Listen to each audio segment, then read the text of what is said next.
always fascinated by the ocean, but there was also another fascination that was parasites. And when I started studying, I changed universities to focus more on the marine environment. But then I was luckily able to combine my two interests. So now I'm working on parasites of actually marine organisms.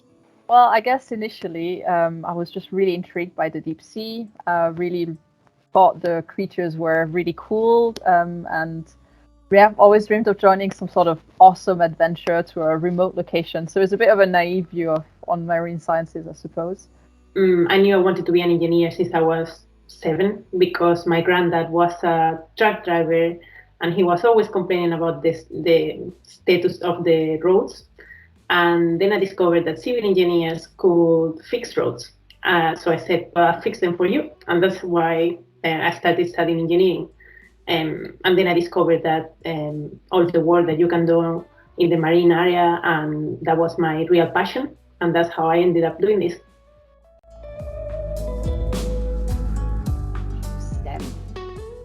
So I think that more women and girls should choose STEM as it's a really rewarding and exciting sector to work in.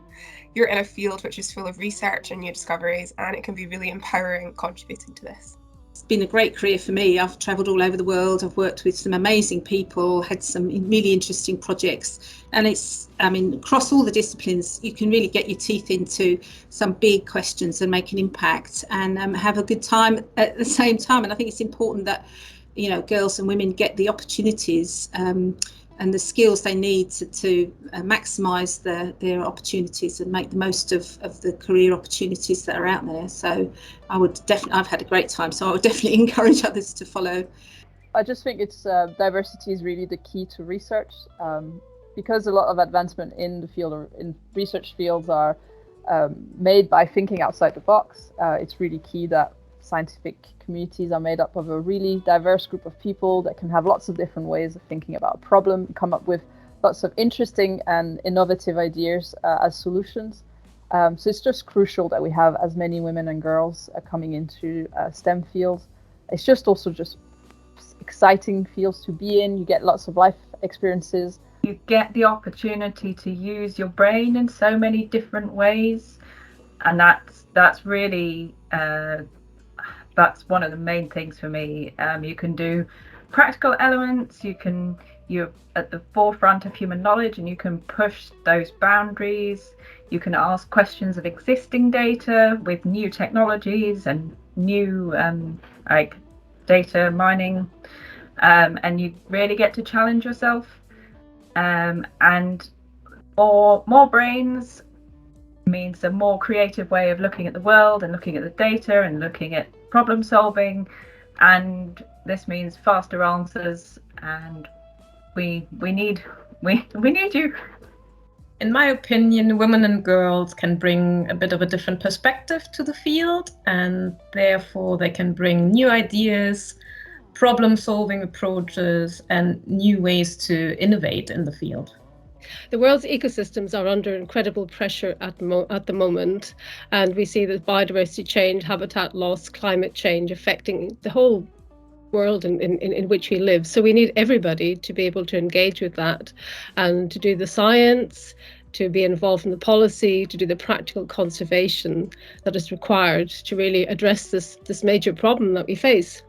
And women are a very underrepresented fraction of that action until now.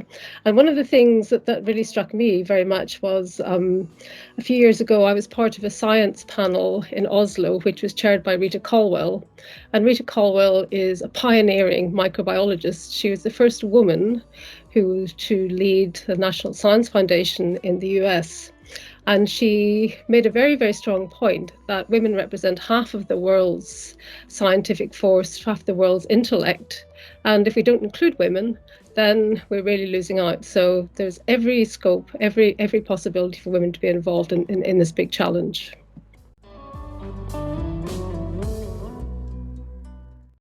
So I think the best thing about my current role is that I'm in an active research environment, which is seeking to better understand the oceans around Scotland. I also really love the fieldwork aspect of my role. It's really great to visit the oceanographic instruments that we've deployed through the Compass project. I'm very fortunate. My job is very stimulating. It's intellectually very challenging. Every day is a bit different.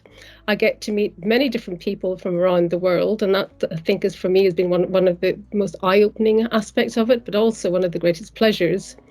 I've been able to help bring up the next generation of scientists. So people I've taught biodiversity to are now investigating biodiversity in their own parts of the world, and that's extremely rewarding. So it's a great career, got challenges, of course, but looking back, I wouldn't have wanted to have done anything else, and I'm very, very grateful to be where I am now. I get to work on new ideas all the time and get to figure out new ways of answering a problem, which is always exciting. And I get to work with lots of different people from different geographic backgrounds, which is always interesting. Get a bit of discussions going on that front as well.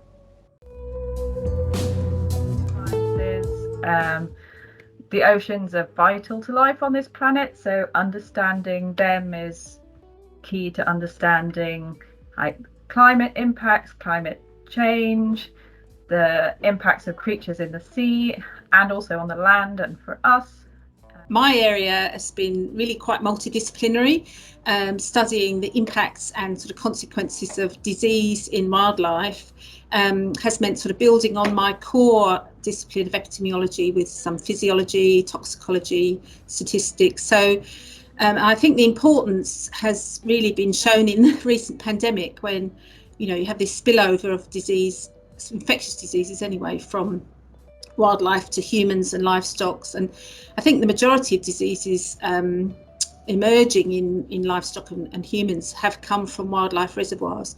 So it's really important to study not only the impact for the conservation of the species of the host, but also for this problem of spillover and jumping between species.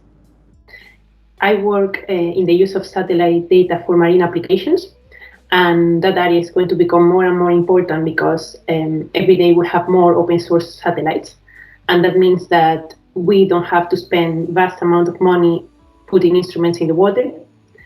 It also allows us to monitor any area on the world without having issues with different organizations, governments. So it's going to be very good for developing countries, for example.